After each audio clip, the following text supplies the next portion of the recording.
Hello and welcome to the F1 in Schools Primary Class Regional Final for the Isle of Wight 2021. My name's Mark, I'm your host, and this is Nelson Vale. Hello everyone. We are your studio team for today. Let's take a quick look at what's coming up next. So we're going to meet the teams, going to find out who's competing in the Isle of Wight Regional Final this year. We're going to get the expert verdict on those teams with our studio pundits. We're going to meet them shortly. Oh yeah. And then the big one, Nels. Racing. The racing. We're going to see the cars race head to head down our track, hurtling down at speeds of up to 75 kilometres an hour in some cases. We're going to give you some racing, don't worry. We're going to give you the racing. It will happen. Enjoy the most. It will happen, but just before we go into any of the detail, in case anyone was still wondering what F1 in Schools primary class is all about, here's a little quick video just to help us explain.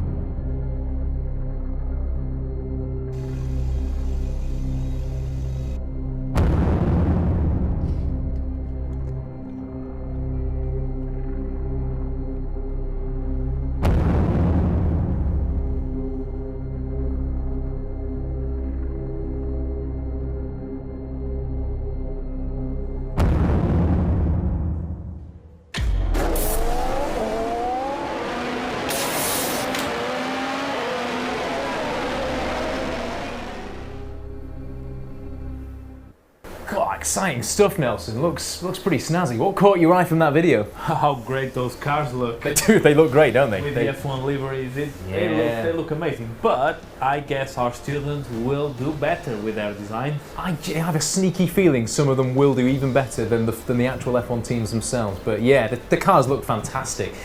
Well, of course, we're going to meet the teams very shortly. Before we do meet the teams on us, let's meet our studio guests, shall we? Shall we say hello first to Molly on the left and Louise on the right? Molly and Louise, hello there, girls. How are you? Hello. Yeah, good, thank you. Happy to be here?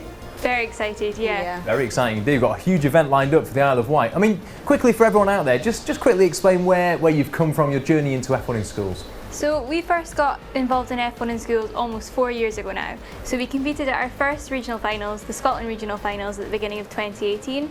From there we then qualified for the nationals where we became the UK national champions. This then allowed us to compete at the world finals against teams from all around the world.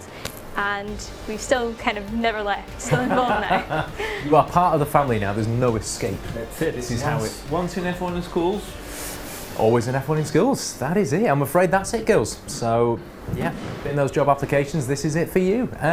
Well, I think introductions aside, lovely to meet you both, girls, and thank you for coming. We're going to meet the teams now, Nell. So, should we have a quick whistle-stop tour around the UK and just find out where we're going? Well, there we are in the Isle of Wight. We've got 11 teams to meet today. So, Drifting Donuts from Nitton Primary School. We've got Red Thunder, also from Nitton Primary School. Fire Phoenix from the Gurner Primary School. The Zappatrons, the Yellow Jackets, and the Drag Queens, all from the Bay CE School Primary. And we've got Tidal Terminator, Fire Bee, Ice Galaxy, Killer Flame, and BL Gloom, all from Gatton and Lake Primary School. I mean, we kind of do a reasonable effort in introducing the teams, but I think some of the teams wanted to say hello for themselves. They're here. Should we see them? They're here, they're right here inside the TV. Let's meet them.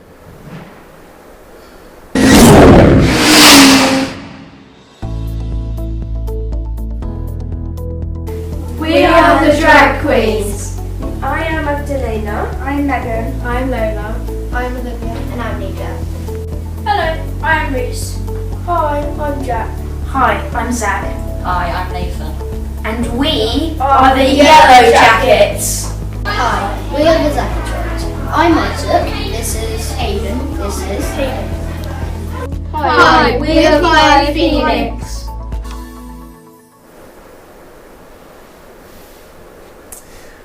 Ah, lovely to meet the teams. Lovely to see them in person now. So that's the big thing I guess we missed this year is seeing the teams, seeing those excited faces.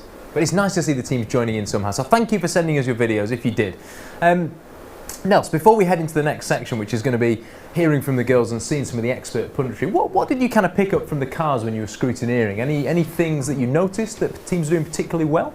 Well, I think teams put a big effort in terms of trying to customize the cars to their own likings. I mean, They all have their own design, their own team identity. Of course, some of them get a little bit too excited and forget about the rules and regulations. Here they are. I knew he'd mention it sooner or later, folks. Because the cars still need to comply with the rules and regulations during racing to get the points. But it's not just about the racing. It's about getting the points on racing, on the engineering side, on the team identity, on the marketing, and all the documents and presentations that they do. So you're right, Nelson. There's a whole load of work going on away from the track and away from the cars that the teams are doing. Their design and engineering portfolios, their verbal presentations, and that is exactly what we're going to throw now to Louise and Molly. So Molly, you're going to talk to us first of all about some of the work you've seen. Moll, over to you. Well, yes, so in the design and engineering, we noticed that the students of Gaston Lake Primary School conducted an aerodynamics test to help them with their designs. One of their students would run with an open box and one would run freely, and this would show them the difference between the air resistance and the drawbacks of flat faces blocking the airflow. The student with the open box would run a lot slower because of the flat face blocking the air. We also noticed that the Drag Queens created a model in Tinkercad.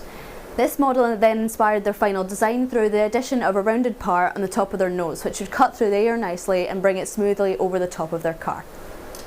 I've got a question about that, Molly. What is the principle? So, okay, try and explain aerodynamics to me in a really basic way. What would be the best shape to cut through the air then? So you mentioned about like the rounded shape on the front. I would have thought like a really pointy sort of pencil would be the best. So why would you go for a rounded effect? Well, we'd seen through the competition that a teardrop shape, where it's rounded at the front and brings to a point at the end, would be the fastest car. This softly breaks the air at the front of the car, smoothly goes over the car and brings it back together at the end. And this makes the car faster, as we've seen from testing all the way up to World Finals. What I did then, Nelson, was I asked a question and then didn't understand the answer. But it sounded pretty impressive. So what we gather from this is there's an awful lot of aerodynamics going into it, even at primary class, with some CAD designs inspired by real F1 cars. This is the next generation of engineers right there.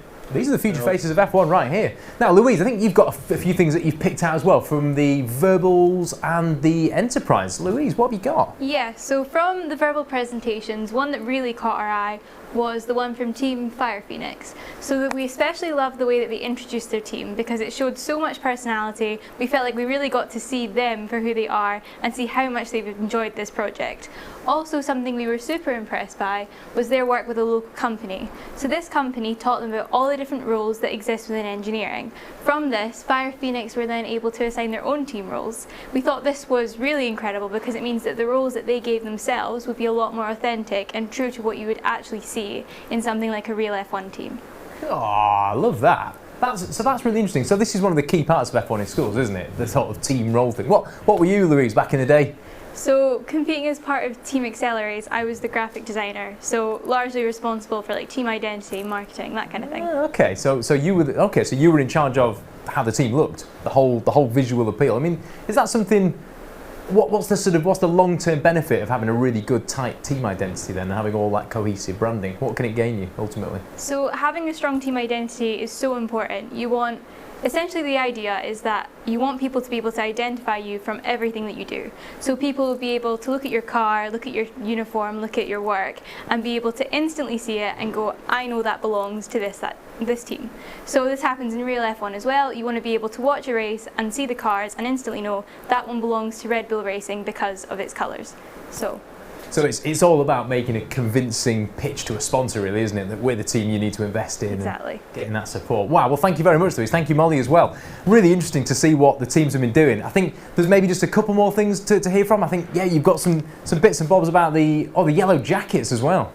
Yeah, so a really great example of team identity actually would be the Yellow Jackets. So they created this lovely logo, which is a drawing of a yellow jacket wasp, and then from here they created their car design. So you can see the stripes on the car tie in really, really well with their logo, and so it's a really strong, cohesive brand, which is just a great example of team identity. Amazing. I'm impressed. I'm Really sold, impressed. really sold. So, I mean, it looks like we've got some great teams lined up. Now, I think it's that part in the show where Racing now. I think we can actually go racing, Nelson. Let's do it. So what we're going to do is we're going to head across to the tech screen and we're going to see if we can do a bit of comparison between the first two cars up on track. So, Will we have Molly, it's going to be over to you, and we're going to look at, first of all, our first pairing, which is the Drifting Donuts against Red Thunder. What's caught your eye with these two? So we're looking at some similar-ish cars. I think the biggest thing that we noticed was the wingspan difference. As we can see from the Drifting Donuts, their wingspans were a bit smaller. So we're looking at a smaller front wing and a rear wing compared to Red Thunder's larger rear wing and front wing. Okay. We'll have to see in the racing how they do for aerodynamics wise. Interesting choices from both of them. Yeah, definitely. I mean, if you had to put your money on one, pick a favourite, who would it be? I think I'm interested to see how the larger rear and front wing look with Red Thunder, so we'll see how they go. So, okay, so you're a fan of the larger wing then? Interesting. Now, so what's your suspicion? You've got a face that says, I want to say something about these cars. Yes, I'm getting quite hungry just looking at the donuts. Goodness me. Yeah. If you haven't met Nelson, this is one of the first things he thinks about in any given situation is, can I eat this thing? Is it food? It's donuts. I know. Delicious. Well, listen. Delicious names aside, shall we see how these guys did on track? Let's do it. I think the car's already on track, Nelson. Should we head there now for race number 1? Let's head out onto the track and see what happens. Right, so in lane number 1 we have Drifting Donuts, in lane number 2 Red Thunder. So the lights will go off, and there they go. Tense moments, what a close finish. And the time's in, So we have Red Thunder taking it with a time of 1.932. But if you look at Drifting Donuts, they actually went through the split gate first. Yeah, so we've got a really close finish time, but actually they've changed positions down the track. So just to explain what the split gate is, so this is a gate that it's positioned kind of mid-track, so it measures the cars passing by. So at that specific time, one car was leading, but by the end of the race, the other car overtook the race and won it. So we've got genuine overtaking in F1 in Schools primary class. That is amazing. Molly, just a quick one. What would stop a car from... What would let a car sort of speed up as it was going down the track or slow another one down? What forces are at play there? So we're looking at forces like drag, and we're looking at the aerodynamics of the car. The drag may pull the car back, it won't go as fast leading to the end of the race. Other cars may still keep accelerating or keep it at constant speed. Obviously we saw that here with the split being Drifting Donuts and then Red Thunder catching up at the end as their car maintained that speed. Interesting stuff. I did it again. I asked a question and didn't understand the answer, but again, what we're getting here is that there's lots of complicated stuff at play here, and the team's doing a fantastic job. I think the cars are already on track now, so if we head out again for race number 2, take it away, Nelson. So, cars racing the same lane. Drifting Donuts in lane 1, Red Thunder in lane 2. There we go. To go again, and a little bit of a different... And we now have Red Thunder taking it again with a 1.914. So, and just to explain, Mark, so they've raced 2 times in one lane. Yep. But now we're swapping the cars off lane, and they're going to race another 2 times on the different lane. So we give each team a chance to use lane 1 and also lane 2. Okay, so why do we do that? I mean, what's some say that there's a fastest lane, some just have a favourite lane. Well, I know who we should ask. Someone who's been to a World Finals. Molly, fastest lane was the one? Oh, well, every thing? team's got a favourite. Every team's got a favourite. Might be different for some teams. Our personal favourite was lane 2. We seem to perform just a little bit faster in lane 2. We'll see what the cars the cars make a difference, and we'll see what lanes each team prefers. Don't worry, lane 1. I'm a big fan of you, lane 1. It's okay. But interesting, lane 2 and lane 1, maybe different speeds. Do you think that there's some sugar from that donut now left on the other lane? I think it's about time we went racing again, Nelson Vale. You're getting distracted. Let's go. So the cars are swapped over. Time for race number 3. Now you can see Red Thunder is in lane 1 and Drifting Donuts in lane 2. But those 2 cars still intact, beautifully well engineered. On. When they're off, cars race.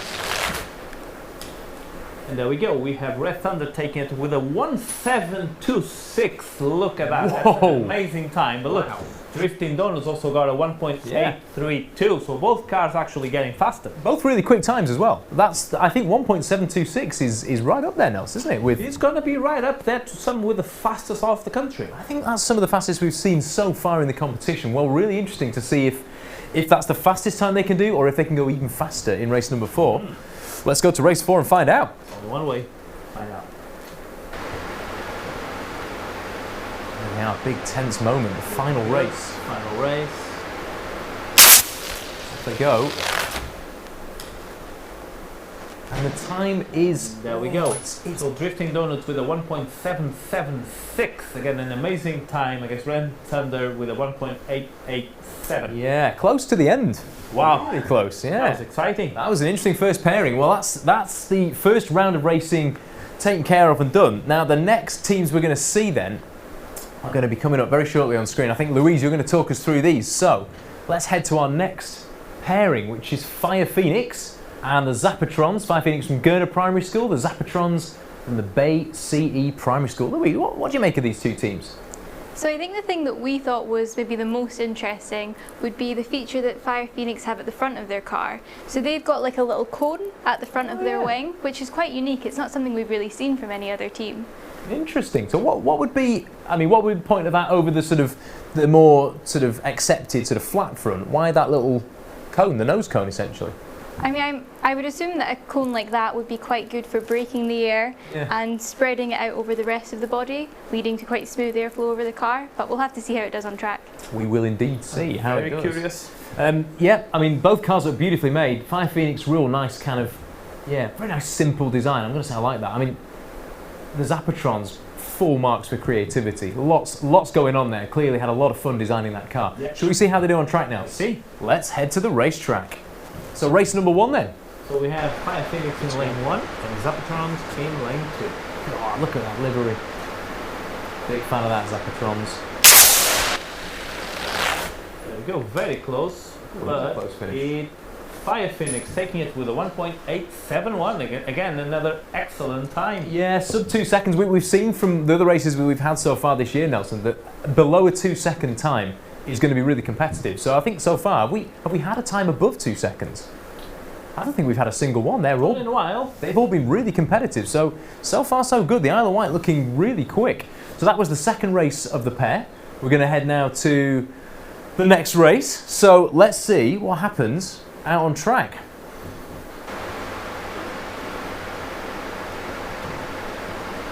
So now we have, again, Fire Phoenix in lane 1 and Zapatrons in lane 2. And there we have it. We have Zapatrons taking it with a 1.888. And my friend, this was the second race. It was. It's been a long day, Nelson. 1s, 2s, 3s. The second race out of 4 races. So let's explain again why. Because teams will race 2 times in each of the lanes. Okay. So for people like myself who listen and then go, what did he say again? So each car races twice in lane 1 and then is swapped over and races twice in lane 2. Our lovely racing team of judges are now just swapping the cars on the dedicated lane, getting track them ready team. to go. Oh, they're ready. I think they are ready. I ready. can hear in my ear. Yes, they are ready out on track now. So let's head out for race number 3. They are fast. Oh, the speed of light. Now we have Zapatrons, as you can see, in lane 1 and Fire Phoenix in lane 2. Not quite as quick as the cars, but they are speedy. Off they go. Let's see if the lanes make a difference. Okay, we have Zapatrons taking it with a 1.957 in lane 1. A rapid Fire split Phoenix time. just a little bit above 2 seconds with a 2.080. Nels, that is a split time that I think is possibly the quickest we've seen. 0.557 from the Zapatrons. That is a remarkable split time. The finish time 1.957, very respectable, but yeah, interesting time. Nelson, which race are we heading to next, just so I don't call it out wrong? It's the 4th and final. The 4th and final race. Let's head back out to the track for the final race in this pairing.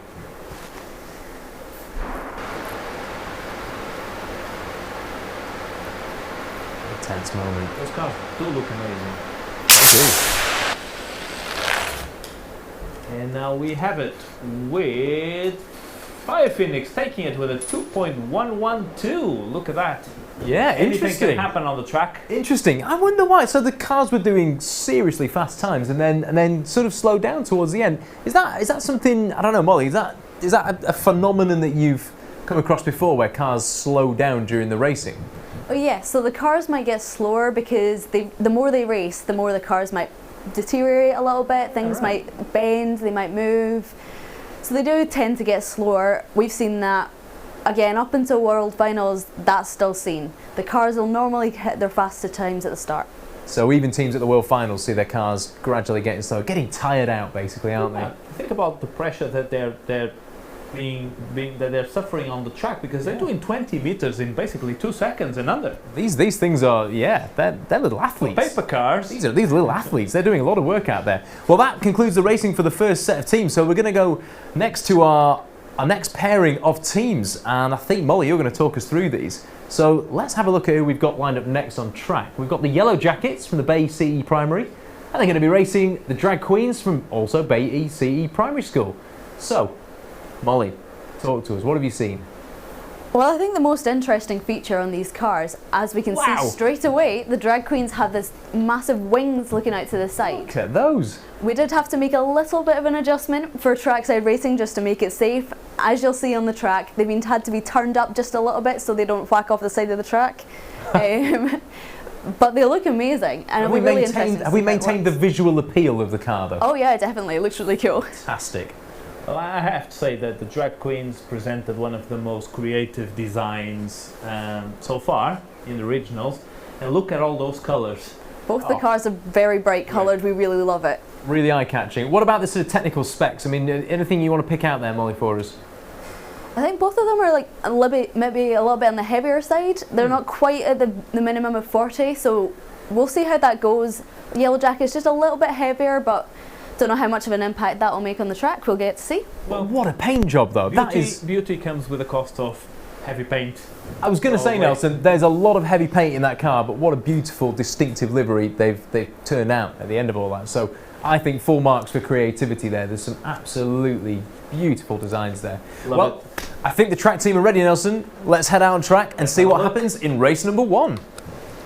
So in lane 1 we have Yellow Jackets, and then in lane 2 we have the drag queens. So you can see just there the turned up wings. I think that looks cool, actually. They go very, very close with drag queens taking it with a 2.272. Look how close that is. They literally a single hundredth of a second separated those two teams. A single hundredth, and the split time is good. It is absolutely amazing. So I'm very curious for the next one. Yeah, head to head, looking good. So we've got okay. Let's head to race 2 and let's find out what happens. So same lanes again. Those glorious wings. Wow, the drag queens and the Yellow Jackets, menacing livery there. Oh, another close call. And on the second race, we have Yellow Jackets taking it with a 2.302. Again, very, very close. Yeah, again, so both 2.3 something. That's 2 races, if I'm not mistaken, Nelson. That's 2 races. So we now take the cars back, swap them over, and after 2 comes 3, I believe? Yes, so out of a total of 4 races, the teams do 2 races in each of the lanes, because apparently there's a favourite lane. I think I've got this by now. So we're now heading to race 3. Let's head out there and see what happens. Now, as we can see, in race 3, we have drag queens in lane 1 and Yellow Jackets in lane 2. Lights off, and we have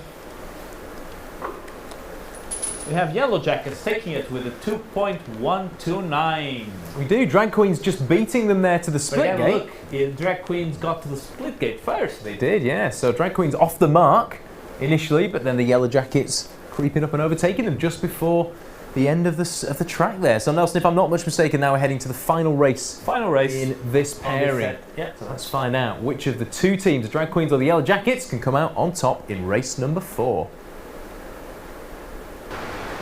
Track team there just preparing the pods, clicking them onto race mode as the lights count down. Final race. Away they go. There we go. Clear victory that time. We have Yellow Jackets taking it with a 2.095. A very good time. So exciting. It's a busy down the track, this, Nelson. Different performances. Different design features. Again, in the end, it's not just about the racing. It's the points out of everything that they've done in the competition. Couldn't agree more, Nelson. Could not agree more. So, moving on to our next pair of teams, we've got coming up next, we've got Louise talking about our next head-to-head, which is Tidal Terminator against Fire B. Louise, what have you picked out to tell us about these teams? So looking at these stats, I think this is going to be quite an interesting race due to the weights. So as you can see, both cars have gone for both teams have really lightweight cars. So they're both very close, actually even slightly under the minimum weight. So yeah. Well, it's important to say that although it shows that they were submitted to racing under the minimum weight, and that's 40 grams, scrutineering has put the cars back into competing weight, so that's 40 grams each minimum. Yeah, so no car actually races underweight. If a car arrives underweight, there's a little bit of a penalty from the points, and also It has to be a consequence. has to be a consequence. But yeah, no car is racing under the limit weight. No, every car races evenly and fairly. Brilliant. Okay, so I mean, pick a winner, Louise. What are you going to say? Oh, if I had to pick, I'd probably say. You have to pick. What is it going to be?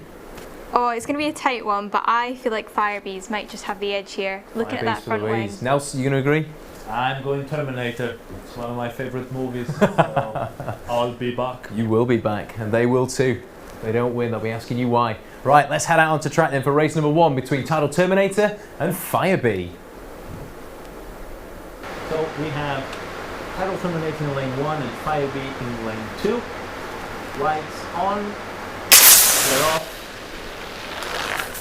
And we have Untitled Terminator with a 2.377. Yeah, there it is. So Firebee not too far away. No. Again, really closely matched teams. I'll be back. So let's see what's going to happen This on is the a second race. slippery slope, Nelson. As soon as we start doing impressions, it will just get silly. It will get silly. Right, so that was the first race. We're going to head out to the second race now, to the track, find out what happens to our track team. So second race, same lane, Untitled Terminator in lane 1, Firebee in lane 2. Ooh, unique bodywork design on both these cars here. There we go. So we had again Untitled Terminator with a 2.053 against 2.552 of Firebee. But again, great performance from Firebee. I mean, we can never know until we do more testing on track to try and improve our car. So absolutely, but a really well impressive race from Untitled Terminator too. I mean, a quick split, under 0.6 of a second, just over 2 seconds. So yeah, quick and consistent. So at this stage, 2 races down, the cars come back, they swap over, and they race again in the opposite lane. Let's head out back onto the track, see what happens in race number 3. So we now have Firebee in lane 1 and Untitled Terminator in lane 2.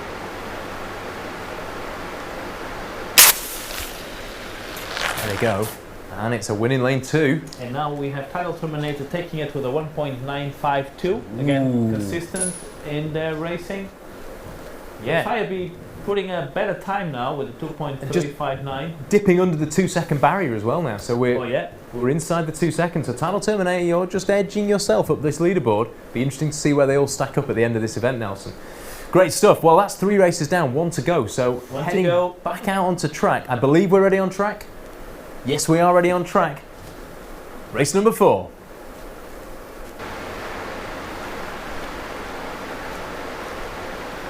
Good. All lights on. There they go. And we have Untitled Terminator with a 2.307 taking it again. There they go. Congrats to both teams. Really good effort. Absolutely valiant effort, yes. And that concludes the racing between Firebee and Untitled Terminator. So we're going to head to our next pairing and across to the lovely Molly. Molly, let's have a little bit of your insight, please, on our next 2 teams. We've got Ice Galaxy from Gatton and Lake Primary School against Killer Flame, also from Gatton Lake Primary School. So it's the battle of Gatton and Lake. What have you got for us, Molly? So I think the thing that we saw first on both of these cars were their more unique rear wings.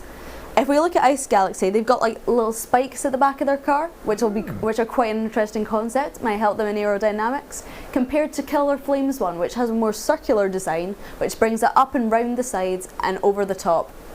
Fairly circular, completely different design though, so it'll be really interesting to see how this works. Yeah, this is interesting. Do you know what, Nelson? What strikes me is that on both the rear wings, but especially Killer Flame, it looks a little bit like some of the wings that we actually saw at the World Finals, where some of the teams, in the pro class. So some really interesting ideas. I mean, Ollie, what would be, do you think, the point of these little fins? I mean, are they to do something in particular? Are they more sort of an aesthetic thing, or what would they be for, maybe?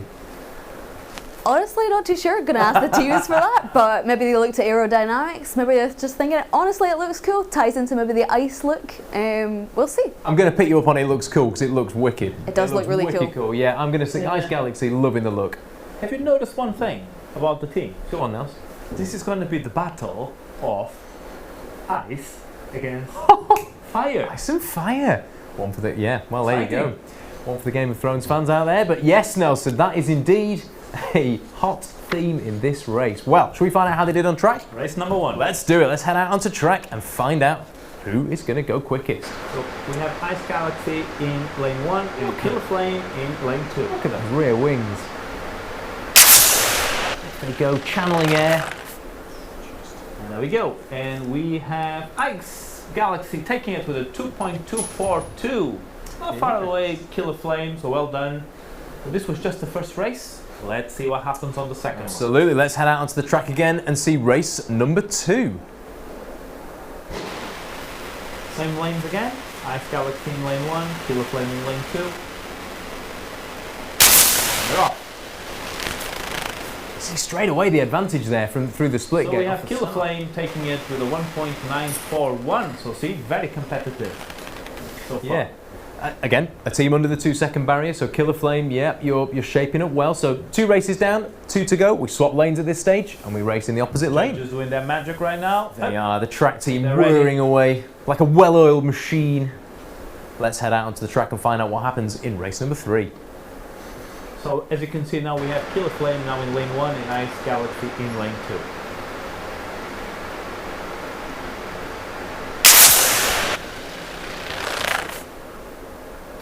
And we have Killer Flame taking it with a 2.159.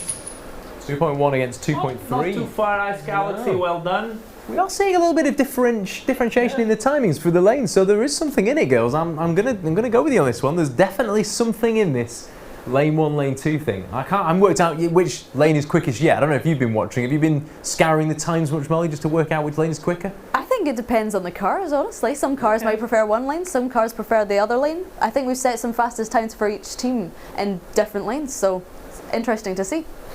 We just What's don't going to know. happen on the 4th and final race? Nelson, we are about to find You out. guys ready? I think Let's they're go ready. racing.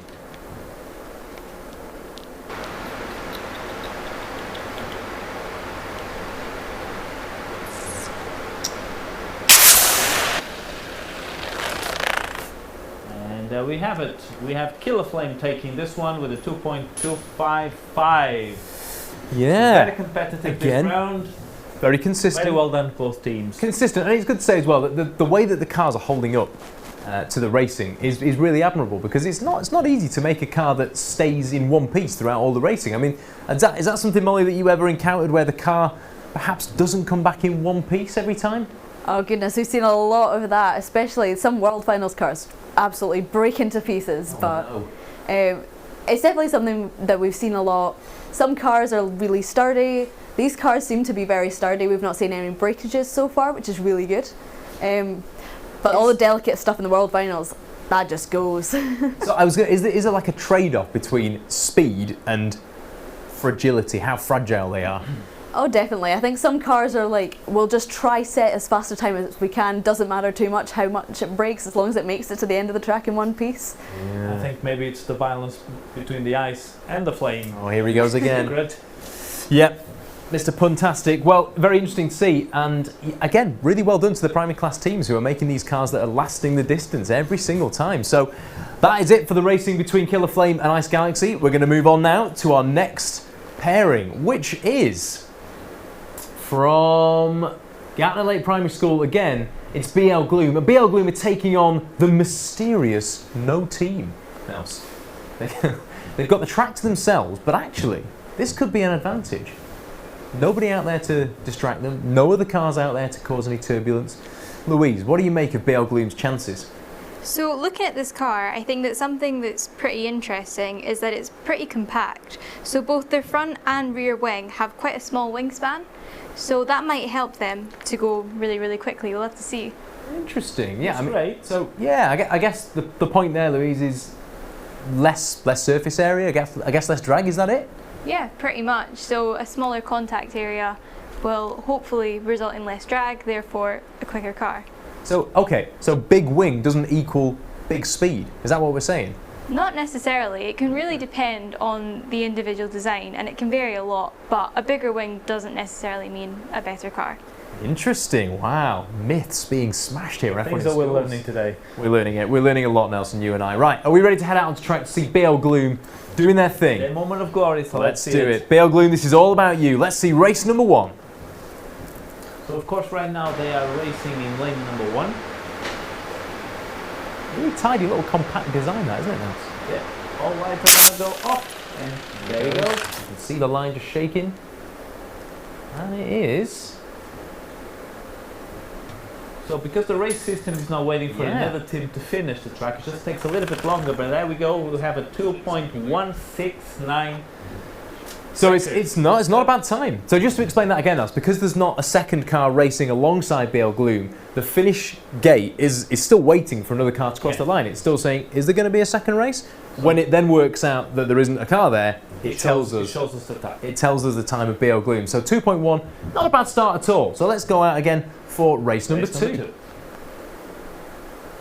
So they race in the same lane.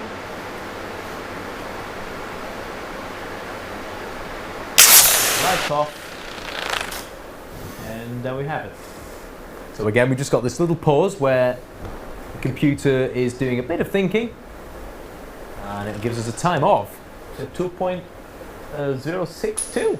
That's quick. That is actually pretty quick. So maybe BL Gloom benefiting now from not having somebody alongside them. Let's see if in Shocking, race 3 and turbulent. 4 they can drop the 2-second barrier. Yeah, absolutely. I mean, is this something? So, Louise, I'm just wondering, did you ever run in one lane on your own? Did you ever have one of those races where there wasn't a car next to you?